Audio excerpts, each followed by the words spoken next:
Boa noite a todos, sejam bem-vindos. Às 8 iniciaremos a nossa palestra aqui, na noite de hoje. Iniciei um pouquinho antes a transmissão, para a gente ir acomodando aqui. Espero que todos estejam bem e seguros em casa, nesse momento. Boa noite, Sandra. Sandra Vieira, boa noite, minha amiga.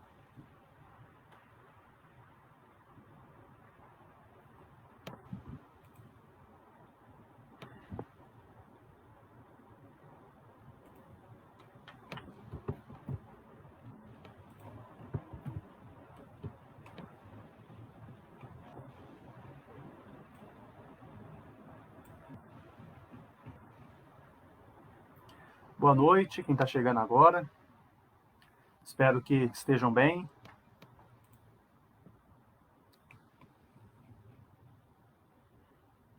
Às 8 daremos início, tá? A nossa palestra sobre o Evangelho de Jesus, a parábola da rede, tá? Hoje o nosso estudo.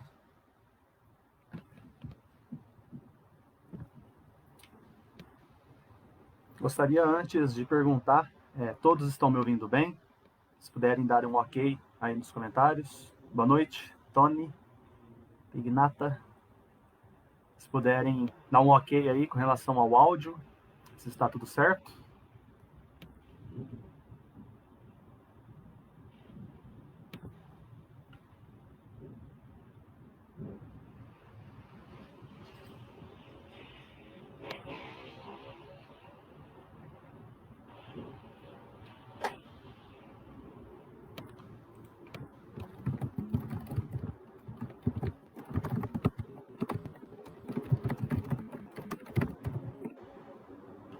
Mandei um comentário aí, gente. Todos estão me ouvindo bem? Tudo certo ou não? Me dê um ok aí. Ok? Obrigado, Kellen. Vai que eu fico falando aqui, né, gente? Pelo amor de Deus. E o som não esteja saindo. Ok, muito obrigado pelo feedback, pelo retorno. Tá?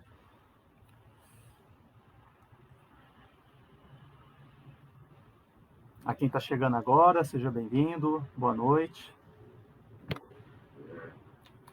Estou com muita saudade de ter pessoas, estar próximo nos nossos estudos, mas nesse momento é só dessa forma, né, gente? Pela internet. Mas daqui a um tempo a gente, se Deus quiser, vai retornar em segurança e vai dar tudo certo. Se Deus quiser. Ok. Vocês podem ir interagindo aí, tá? Que eu tô com o chat ligado. E aí eu posso ir lendo alguma pergunta, alguma coisa que surgir, tá bom? E, inclusive eu até gosto dessa forma.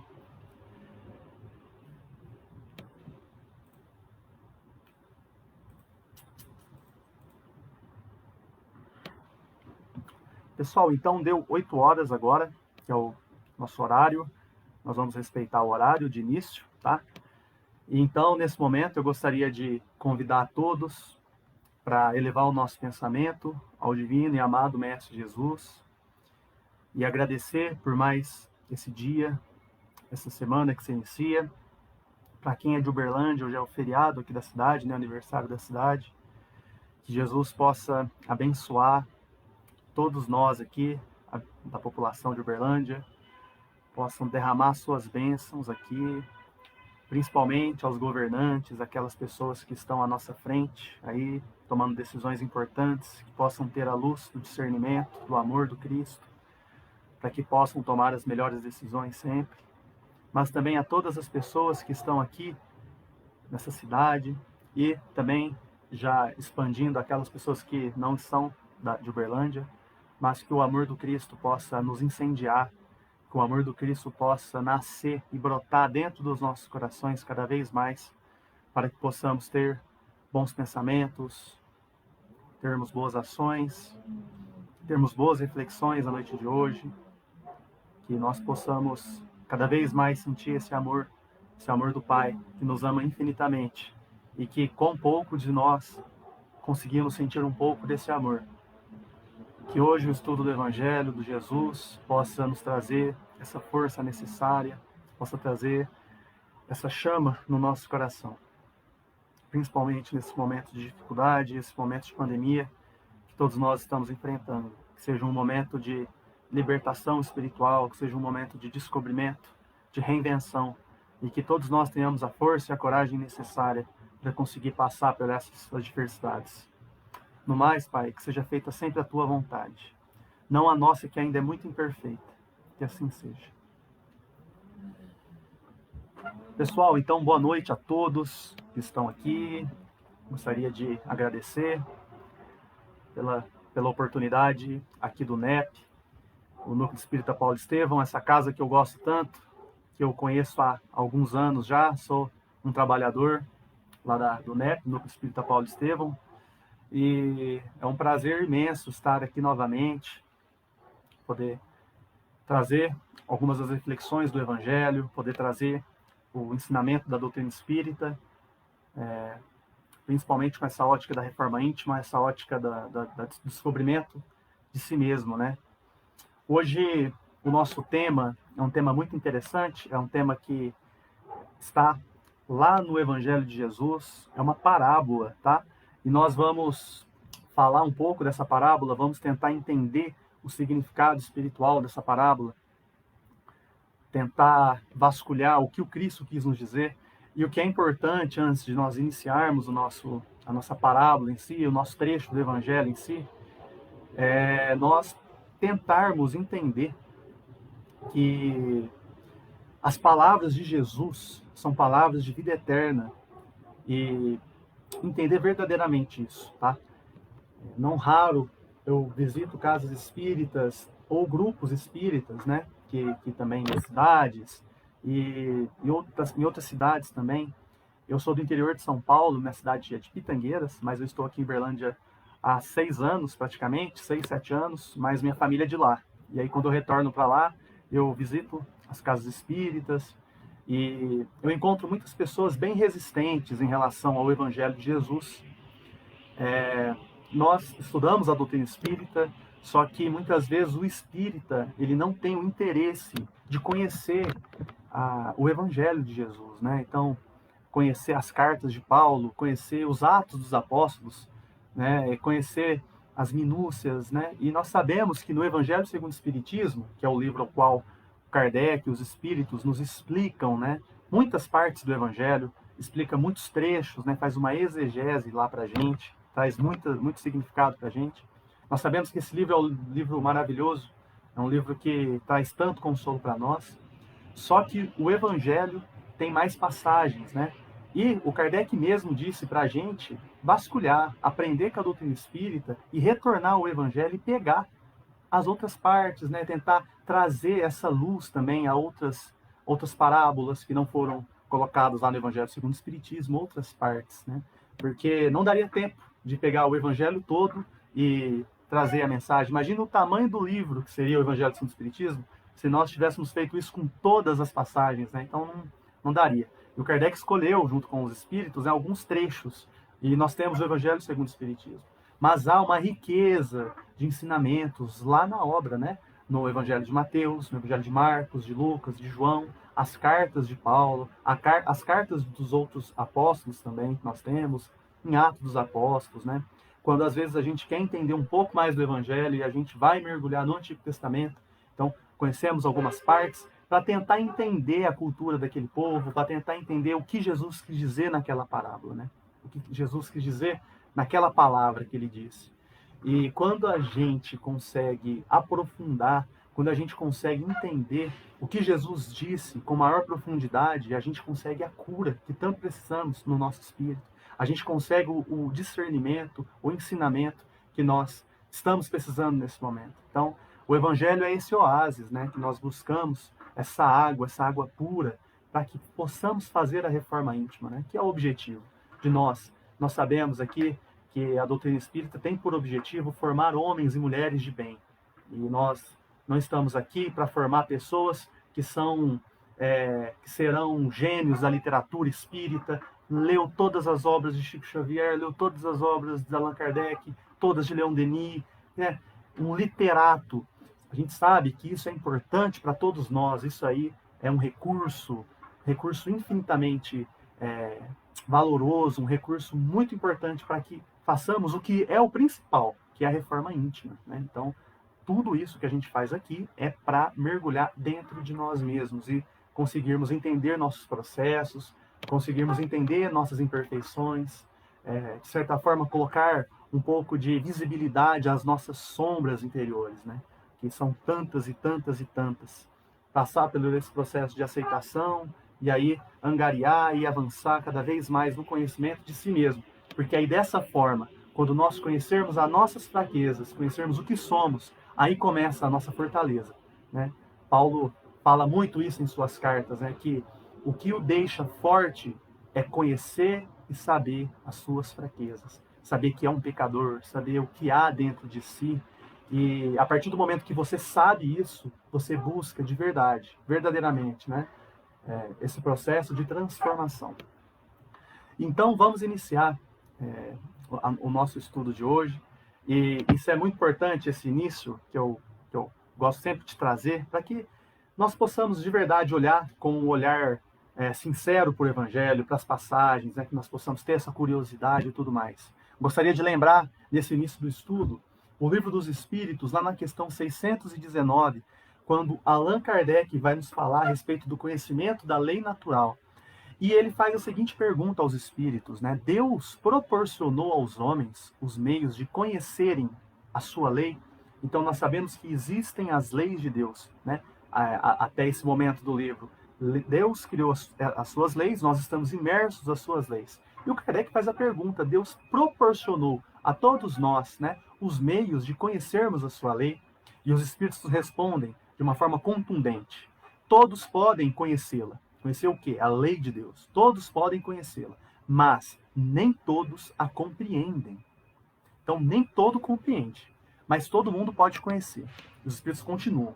Os que a compreendem melhor são os homens de bem. Olha só, os homens de bem surgindo novamente, né, que é o objetivo da doutrina espírita, né? Ou seja, quando nos tornarmos homens de bem, nós vamos conhecer as leis de Deus nas minuências, né? Nos miudinhos da vida. Nós vamos conhecer essas leis de Deus, enxergar a lei de Deus em tudo ao nosso redor. Mas também, continuam os espíritos, os que desejam pesquisá-la. Ou seja, aqueles que buscam, pesquisam, têm a vontade de si, de buscar, conhecer e entender o que é essa lei de Deus, eles conseguem compreender. Isso os espíritos nos dizem. E eles terminam. No entanto, todos a compreenderão um dia, porque é necessário que o progresso se cumpra. Então, olha, gente, já estou dizendo para vocês aqui, fiquem tranquilos, todos nós iremos conhecer as leis de Deus, tá? Todos nós vamos conseguir, porque esse é o processo da evolução, né? E uns antes, uns após, mas todos nós, uns posteriormente, né? Todos nós conseguiremos conhecer essa lei de Deus. E o Kardec continua, porque o Kardec é uma pessoa muito astuta, gente. E na próxima questão ele fala, onde está escrita a lei de Deus? Olha que pergunta interessante. E os espíritos nos respondem, na consciência. É uma das respostas mais curtas que nós temos, né?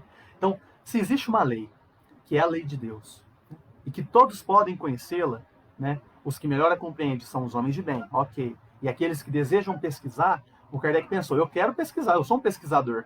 Onde está escrita a lei de Deus? E os espíritos respondem, na consciência. Na nossa consciência.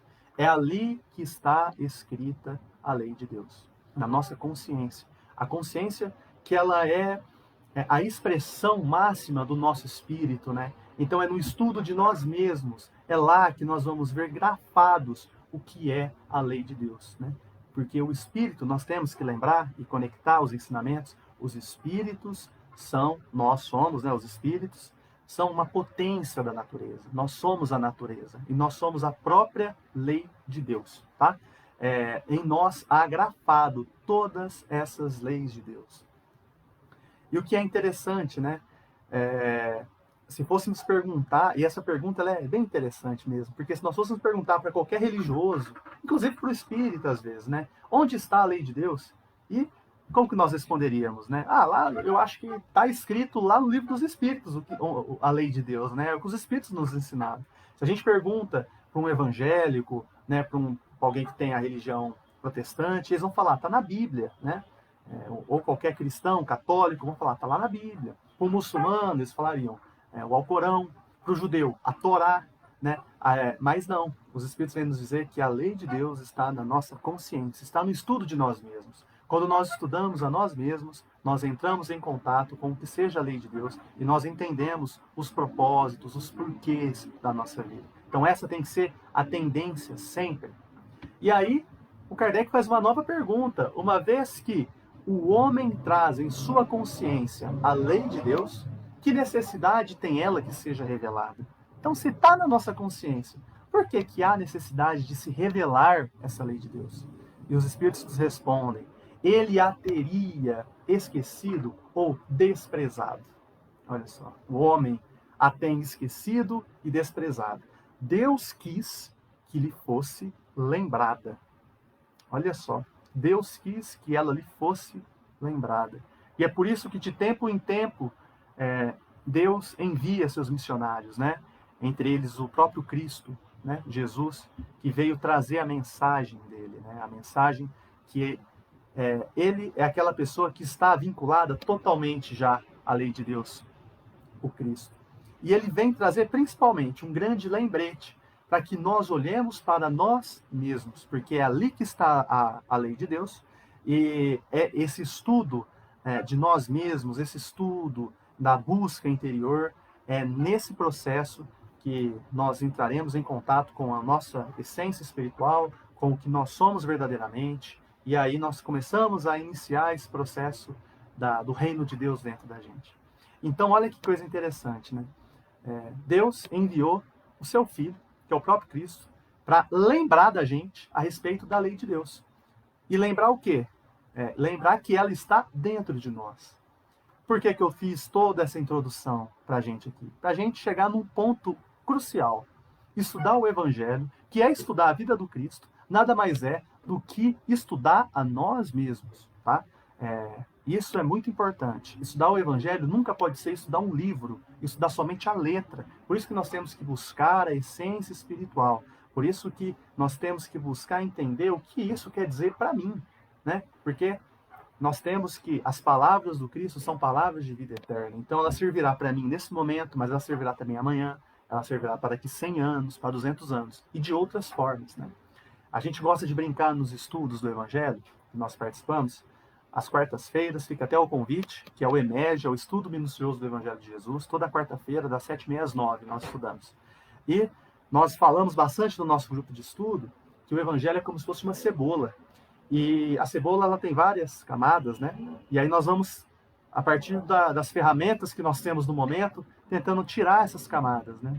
E aí, a cada camada, a gente consegue um ensinamento importante, a gente consegue um consolo para o nosso corações, né? A gente consegue ir vasculhando e encontrando cada vez mais essa busca, né? Essa água que vai nos saciar verdadeiramente. Então, nós entramos principalmente no nosso tema de hoje, que é a parábola da rede, tá? A parábola da rede, muita gente confunde. Nossa, mas que parábola que é essa? Será que você está falando da pesca milagrosa, Léo? Não, não é a pesca milagrosa.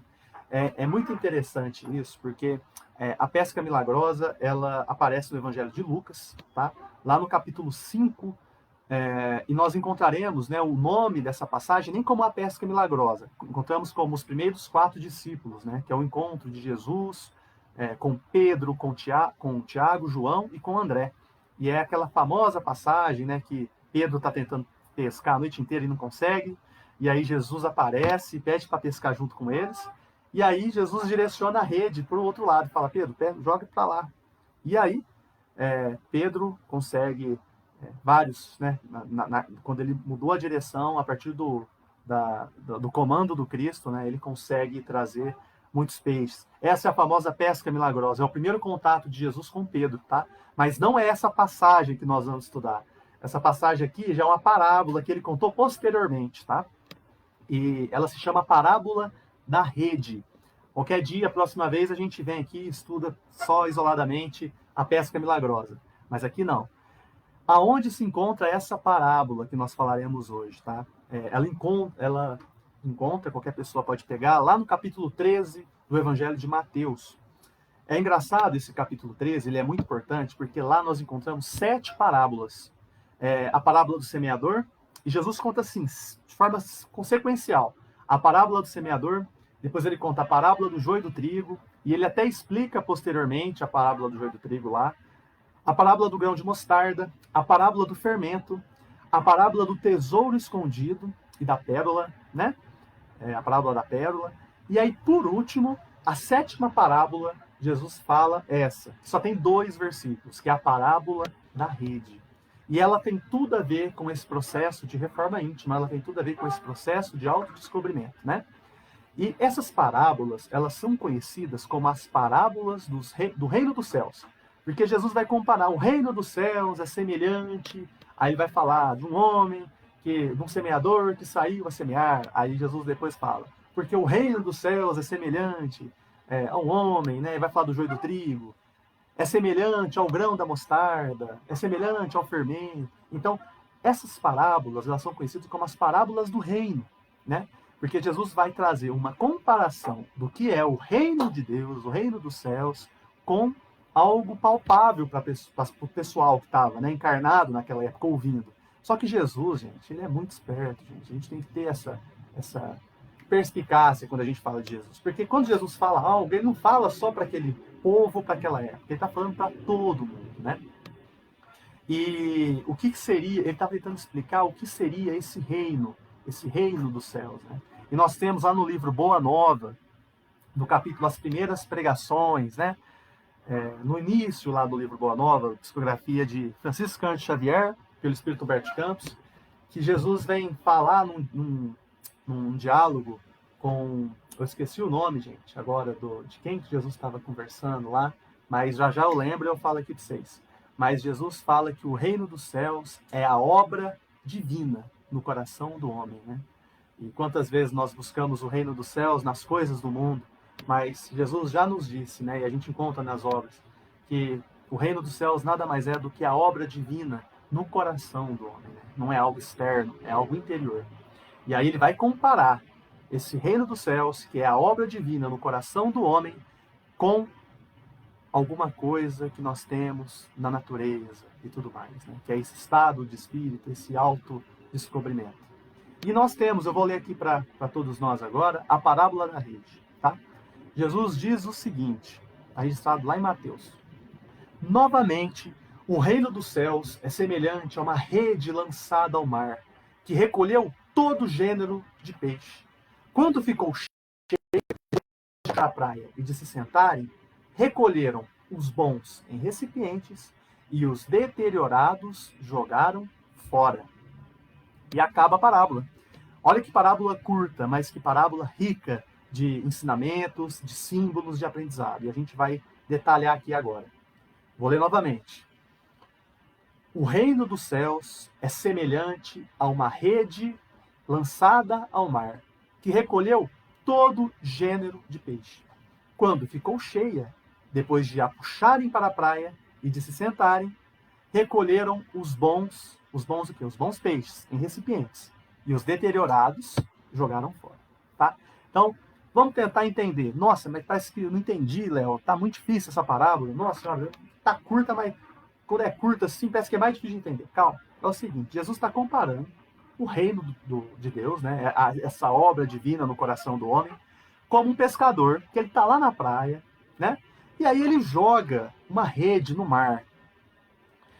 E na hora que essa rede se enche, ele puxa até a praia, né? Essa rede, com vários gêneros de peixe, né? Até a praia. E na hora que ele pega esse tanto de peixe, ele olha para cada peixe e coloca os bons num recipiente, ou seja, guarda, e os ruins joga fora. Nossa senhora, mas o que é isso? Entendi, Léo. Entendi o que quis dizer essa parábola. Mas eu não entendi nada espiritualmente o que essa parábola quer nos dizer. Que coisa esquisita esse reino dos céus com um pescador numa praia, escolhendo peixe para cá, escolhendo peixe para lá.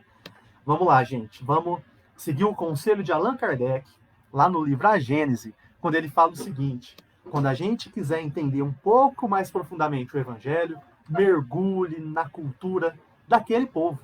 Entenda os símbolos que aquele povo traz nas coisas da natureza. Que aí, dessa forma, nós conseguiremos entender qual que era o sentimento, qual que era o pensamento que Jesus queria induzir aquelas pessoas naquele momento. E muitas vezes isso é necessário, né?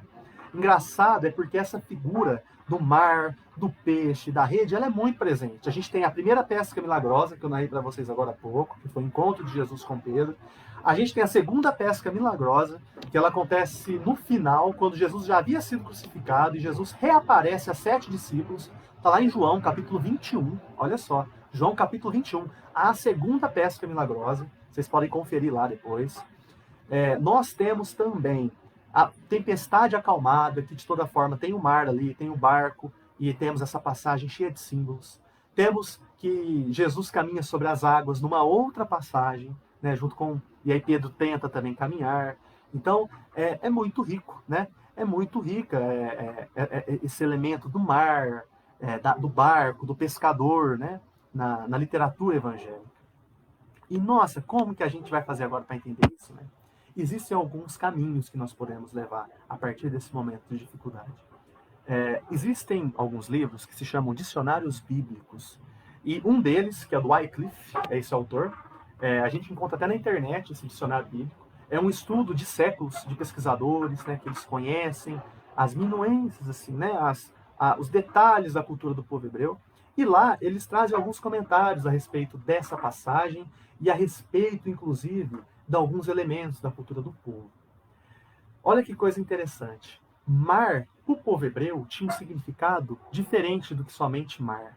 Olha só, o povo hebreu, como eram camponeses ali, eles olhavam para a natureza e eles viam o que a natureza queria dizer com aquela exuberância, aquela abundância, e tentava trazer um significado para a sua realidade.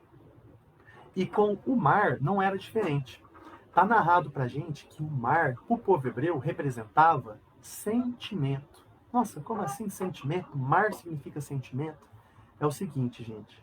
Vamos pensar igual um hebreu agora. Vamos colocar na nossa mente. Imagina você agora olhando para o mar. O mar, gente, ele não é muito grande. Sim, ele não perde as vistas quando a gente olha para o mar. Igual aos nossos sentimentos. Quando a gente olha o nosso sentimento, a gente vê que o sentimento, nossa, é algo imenso, algo muito grande. Mas não para por aí. Quando a gente olha para o mar, a gente não vê só a superfície dele. A gente consegue ver a profundidade do mar quando a gente olha na praia? Não dá para ver, né? Dá para ver só a superfície. Assim como os nossos sentimentos. Quando a gente olha para os nossos sentimentos, muitas das vezes a gente só olha a superfície dos nossos sentimentos. Não é interessante também observar que no mar há muita vida dentro dela? Né? No fundo do mar a gente sabe que existem peixes, existe fauna, flora, e existe muita coisa lá no fundo do mar, igual aos nossos sentimentos. Dentro do nosso sentimento, quando a gente vai vasculhar os nossos sentimentos, entender o que tem ali, a gente percebe que há muitos elementos dentro do nosso sentimento. Né? O mar também é considerado o berço da vida. E olha que coisa, né? Como que os nossos sentimentos nos geram a vida. Né? E aí poderia ficar enumerando características do mar que se assemelham com os nossos sentimentos. E o povo hebreu tinha essa característica, ele gostava de comparar as coisas. E olha que legal que nós temos aqui, que o mar representa o sentimento, representa as nossas... para a cultura daquele povo, quando a gente começa a levar para um sentido mais metafórico, representa tudo aquilo que está dentro da gente, que é imenso e que há coisas dentro, né? Há elementos dentro de lá. E aí muda o nosso nível de interpretação quando a gente olha as outras passagens de Jesus. Por exemplo, a tempestade acalmada. Olha que coisa. Existiu uma tempestade no meio do mar e Jesus foi aquele que conseguiu acalmar a tempestade. Quando a gente olha para os nossos sentimentos e transporta essa passagem para dentro da gente, se a gente pensar que o mar é o nosso sentimento e que somente Jesus é aquele que pode acalmar, olha que coisa linda que fica, né? Como que faz sentido, como que as passagens começam a ter outro significado para a gente. Jesus caminhando sobre as águas, né? Jesus é aquele que tem um domínio total sobre os sentimentos. E Pedro, coitado, tentando caminhar sobre as águas, afundou e quase morreu afogado. E quantos de nós não somos Pedros, né? Que ao caminhar sobre o sentimento, nós caímos, nós afundamos, nós não conseguimos lidar com isso, né? Então, olha que coisa interessante, quando a gente interpreta o mar como sendo sentimentos, né? O próprio Honório de Abreu, que foi um grande estudioso do Evangelho, né? Que deu início aos estudos praticamente aqui em Minas Gerais do estudo minucioso do Evangelho de Jesus, na União Espírita Mineira, ele traz esse elemento para a gente de interpretação, que o mar é sentimento para o povo hebreu, né? E os peixes, Léo? O que os peixes têm a ver com isso? Os peixes, gente, é como se fosse as nossas virtudes, né? Aquilo que há dentro da gente, que pode ser bom ou pode ser ruim, né? A gente tem umas coisas boas que a gente já conquistou, então coisas que nós vamos tentando buscar, aprender e tudo mais, mas também aquelas cristalizações ruins, coisas complicadas que nós temos dentro lá da gente, do nosso coração, né? Então, olha que interessante. O Emmanuel também ajudou muito a gente a entender essa passagem. No livro Caminho, Verdade e Vida, de Emmanuel, no capítulo 21, ele escreveu um texto chamado Caminhos Retos. E ele vem dizer o seguinte para a gente, só para a gente conseguir abarcar todos esses elementos e tentar trazer um sentido espiritual para a passagem. Emmanuel nos diz, figuradamente, o espírito humano é o pescador dos valores evolutivos na escola da Terra. Olha só, ele está chamando o espírito humano de pescador. Olha só a nossa parábola, hein? Que Jesus compara o homem compara o reino dos céus ao homem que vai pescar, né? Vai tentar pegar peixe. A posição de cada qual é o barco, né? Então a posição que nós estamos aqui na Terra é o barco e pode ser comparado inclusive com o nosso corpo físico. Em cada novo dia, o homem se levanta com a sua rede de interesses. Olha só. Né? Então, todo dia nós somos pescadores e nós pegamos as nossas redes para pescar. Só que essas redes não são redes materiais, igual dos pescadores hebreus. Né? São os nossos pensamentos, são os nossos sentimentos, que nós iremos jogar no mar. Né? Aí o Emmanuel continua. Estaremos lançando a nossa rede para o lugar certo? Fundam-se nossos pensamentos e atos sobre a verdadeira justiça? Então, olha o que elemento que o Emmanuel começa a trazer para a gente. O pescador é o espírito humano. O barco, né, é a nossa posição na terra. A rede, os nossos pensamentos. E os peixes são os valores evolutivos. Valores que podem ser, como eu disse, bons, virtudes conquistadas, mas também cristalizações há séculos que nós temos, né? Então, isso é o que a gente pesca, é isso que a gente joga no mar e traz. E onde estão esses valores evolutivos? No mar dos nossos sentimentos. Olha que coisa interessante. E aí, quando a gente relê a parábola, e a gente começa a pensar, nossa, agora começa a fazer sentido. Porque Jesus está comparando o reino dos céus a um homem que vai pegar os seus pensamentos, as suas emoções, a sua vontade, né, que é a sua rede, e vai lançar no sentimento. E lá vai encontrar valores evolutivos. Vai encontrar valores bons e valores ruins. Só que o que faz o homem que consegue o reino dos céus? Ele vai até a praia com esses valores bons e com esses valores ruins. E ele analisa, ele olha, ele pega e fala, nossa, esse peixe tá bom, então eu vou deixar aqui do lado. E esse peixe tá ruim, jogo fora. Olha como começa a fazer sentido. O reino dos céus ela é o reino dos céus, ou essa paz espiritual, ou esse profundo fortalecimento espiritual, né? Que a gente consegue sentir a própria presença do Deus em nós, né? Esse estado de espírito, de paz, de felicidade, né? Que nós iremos um dia sentir esse reino. Qual que é a forma que o Cristo nos traz, né? Para a gente conseguir isso? Olhe para dentro de si. Seja um pescador de valores evolutivos, mas não dos outros, gente. Não dos outros. De você mesmo, né? Olhe teus valores. Repense as tuas ideias, os teus sentimentos. Se questione sempre. Olhe para dentro de si. Vê que pensamento que está desarranjado. Vê que pensamento que está bom, está realmente bom, essa atividade é boa, né? É dessa forma que nós conseguiremos atingir, conseguiremos chegar mais próximo, né, a essa fortaleza, a esse conhecimento de si mesmo, né? E aí é um questionamento que eu trago para todos nós aqui nesse momento, né? Para onde está indo a nossa rede, né? o que nós estamos conseguindo analisar, né? Quando a gente joga a nossa rede de interesses que nós temos, né? No mar da vida e no mar de nós mesmos, né? O que a gente consegue trazer, né? O que tem, gente, nessa rede? Quais são os valores evolutivos que eu ando cultivando ultimamente? E aí vamos tentar pensar de um jeito prático. Nossa, Léo, é muito difícil, como que eu faço isso? Né? Porque eu não consigo pensar e entender quais são os processos que eu sinto.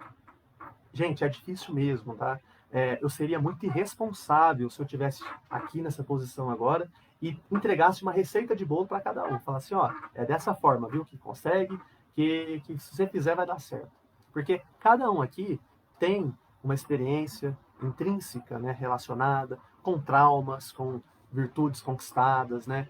Então, todos nós somos um amontoado de tudo isso. Então, por isso que tem coisa que serve para algumas pessoas, mas tem coisa que não serve para as outras. Por exemplo, tem gente que lendo livros consegue despertar muita coisa, né? Tem gente que é ouvindo uma música, que começa a ouvir uma música mais edificante, aí começa a pensar em si, aí vem, né, as coisas brotando dentro de si. Tem pessoas que preferem a terapia, e eu aconselho a terapia é maravilhosa, para que a pessoa possa entender, né, conversando com outro profissional, né, um profissional certificado, né, que consiga dar caminhos para entender os processos que acontecem para cada um. Então, cada um tem que testar, gente, testar mesmo qual forma que é melhor para si, para cada um mesmo, né? Então, isso é muito importante. Só que, nossa, eu queria, Léo, ver rapidinho, assim, quais são os meus interesses, o que eu estou ultimamente buscando, quais são as minhas vontades. Gente, eu estava até refletindo esse final de semana sobre isso, num estudo com uma mocidade aí de Uberlândia. E aí a gente estava conversando como que a gente conseguiria ver quais são os nossos interesses, o que a gente anda mais buscando. Então, é muito fácil. Quem usa bastante internet aqui, rede social, quem usa muito YouTube, quem consegue ver bastante assim coisas, notícias aqui na internet, existe uma ferramenta que chama histórico. No histórico, gente, a gente consegue bater um olho assim e ver mais ou menos o que eu andei vendo na última semana, né? O celular mesmo, olhar o que eu ando conversando, o que anda me interessando, né?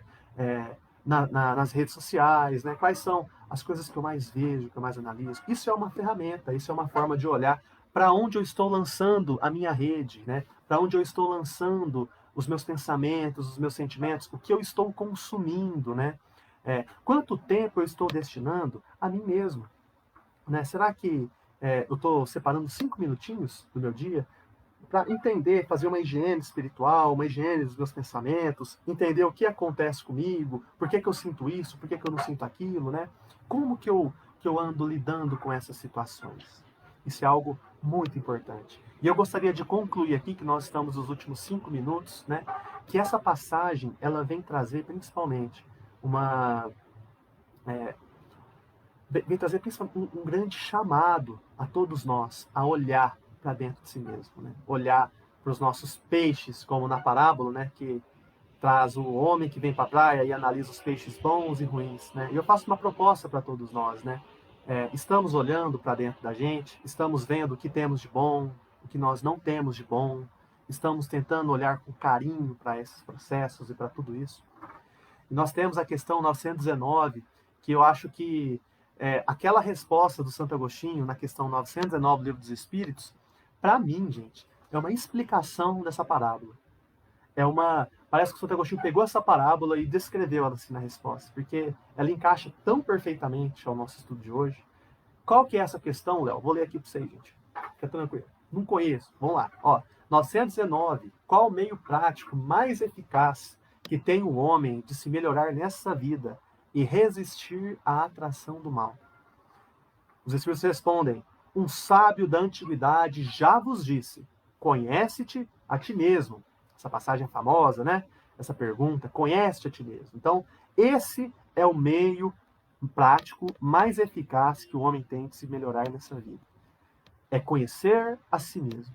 Conhecer a si mesmo é pescar dentro dos nossos sentimentos, e aí cada um faz de uma forma que achar melhor, que achar mais proveitoso, mas olhar para cada peixe, para coisas boas e para as coisas ruins. Essa é uma forma de nós nos conhecermos, conhecer as nossas sombras, conhecer as nossas personas, conhecer as nossas máscaras, conhecer tudo aquilo que nos compõe enquanto seres, né? Enquanto espíritos que estamos aqui evoluindo aqui na Terra encarnada. Então essa é isso é o conselho da Pleiade dos espíritos, conhecer a si mesmo. E o Kardec, ele indaga, continua, fala assim, mas nós sabemos, né? Concebemos a sabedoria dessa máxima, já ouvi falar, tem livros sobre isso. Porém, a dificuldade está precisamente em cada um conhecer a si mesmo. Kardec até falou na pergunta, a dificuldade está justamente nisso. Qual o meio de consegui-lo? E aí nós temos o Santo Agostinho, né, gente? Que ele vai trazer uma resposta que eu vou deixar de lição para casa, para cada um. Tá? Quem tiver o livro dos Espíritos aí, para que leia com calma, gente, porque é uma resposta grande. Mas o Santo Agostinho, ele vai falar para a gente o seguinte. Olha, vou resumir aqui para vocês, gente, mas quero que todo mundo leia e medite sobre essa resposta do Santo Agostinho, tá? 919A. Que ele fala assim, olha, gente, olha só, Kardec, eu vou dizer o que eu fazia na Terra. Aí o Santo Agostinho começa a falar. E ele fala, todo dia, antes de dormir, eu colocava a cabeça no travesseiro e eu revisava todo o meu dia. Revisava todas as minhas atividades. Então, na hora que eu acordei, quem que eu conversei, eu tomei café da manhã ou não, o que eu comi, como que eu conversei com o meu companheiro, com a minha companheira, com meus filhos, com meu pai, com a minha mãe, o que eu disse para ele. Aí eu fui pro meu serviço, o que eu fiz no meu serviço, eu agi da melhor forma com aquela pessoa que está trabalhando junto comigo ou não. Eu tratei a pessoa bem, eu fiz o máximo que eu podia para aquela pessoa que me pediu ajuda no trabalho, né? O Santo Agostinho não fala desse jeito não, já estou pensando já no nosso contexto, né? Eu fazia todo esse processo, o Santo Agostinho falava, eu revisava todo o meu dia, e aí eu me questionava, eu fiz o máximo que eu podia? Se eu fiz o máximo que eu podia, tá tudo bem, amanhã eu tenho a obrigação de ser um pouquinho melhor. Se eu não fiz o que eu podia, tá tudo bem. Amanhã eu vou tentar fazer um pouquinho melhor também, né? E aí ele continua, e ele fala bastante coisa muito boa. Só que ele colocou como meta, né, da vida dele, né? No dia anterior, no dia da frente, ser sempre um pouquinho melhor do que o dia anterior. E aí todo dia à noite, novamente, ele parava, né? E era o processo até de prece dele. E ele viu nesse processo muito dos seus hábitos. Ele começou a ver muito do que ele sempre repetia. E que acabou virando um padrão. E aí buscou melhorar, buscou fazer diferente. E esse foi um meio de conhecer o quão pecador, né, de uma forma não pejorativa desse jeito, né, mas o quanto de sombras que ele tinha dentro de si mesmo, né, o quanto de coisas boas que ele tinha de si mesmo. E aí ele falava, a partir desse momento, faça uma higiene, né, vê o que você fez de bom e mantenha isso, e o que você fez de ruim, tenta não fazer amanhã. Ou a parábola, ao chegar na praia, que esse tanto de peixe, pega os peixes bons, gente, guarda no recipiente. Os ruins, joga fora. Vamos tentar, né, mudar os nossos comportamentos. Mas, principalmente, não é só comportamento. É entender os porquês do nosso comportamento. Né? E aí que mora a reforma íntima. E aí cada um vai conseguir, a sua forma, ao seu tempo, entender as razões e os motivos que geram, né, esses tipos de comportamento. E a gente vai alterando com o tempo, buscando sempre essa construção espiritual, que vai nos trazer a fortaleza necessária, vai nos trazer a paz necessária, tá? E como prece, gente, aqui que deu o nosso horário já, passa muito rápido, né? Meu Deus. Eu gostaria de ler, como prece final, um poema que chama A Construção, tá? Que vem dizer o seguinte, já como prece. Então, gostaria que todo mundo já acalmasse os pensamentos, acerenasse o coração, para que nós possamos sedimentar esses conhecimentos do Evangelho dentro da gente e possamos ter um início de semana muito abençoado para todos nós. E diz o seguinte, o poema: o homem sensato e nobre, quando faz a moradia, toma alvitres a prudência, conselho a sabedoria.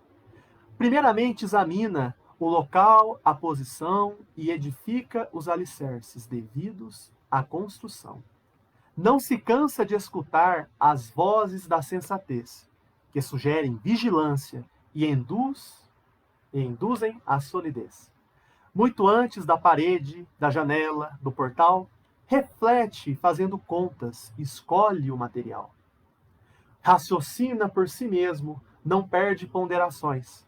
Estuda todo o problema das suas aquisições. Não se atira a preço baixo, de matéria condenada. A sucata não lhe serve, nem maneira carunchada. Acima de toda ideia, vibra a ideia do seu lar. Seleciona a caráter, cada coisa em seu lugar. Impõe-se nos seus desejos, sereno, prudente e ativo. O senso da qualidade garante-lhe o objetivo. Esse homem previdente dá lições a cada qual, na construção do edifício da vida espiritual. Escolhe teus pensamentos no dever que te governa. Ideias, palavras e atos, constrói-te a tua casa eterna. Muito obrigado, companheiros. Que todos tenham uma ótima semana, abençoada, de muita paz, de muita luz, tá? Amém. Que todos consigam ter uma semana de muito amor, paz. Muito obrigado, pessoal. Até mais. Boa noite.